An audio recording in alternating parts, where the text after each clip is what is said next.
Now, after the ruble dropped to levels not seen before the war in Ukraine, Russia is considering reinstating capital restrictions. A Bloomberg report quoting 4 sources showed that a proposal to mandate sales of export revenues was discussed during a meeting between the government and exporters on Monday before the Bank of Russia announced an emergency rate hike.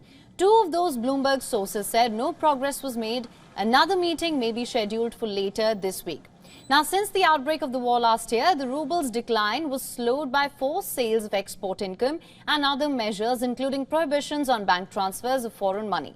On Tuesday, after the ruble momentarily dipped below 100 per dollar for the first time since March last year, the Bank of Russia raised its benchmark rate to 12% from 8.5%.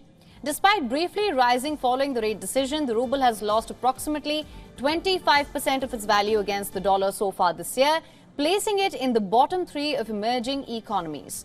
As the ruble saw one of the worst depreciations in emerging markets, Russia's central bank indicated that another rate hike is probable. Sofia Donitz, an economist at Renaissance Capital, estimates that it may take several months for the ruble to rise without further measures like central bank interventions or compelled sales of export income. Russian policymakers will be hesitant to step into the currency market with direct interventions since a large portion of the central bank's reserves have been frozen as a result of the sanctions, of course.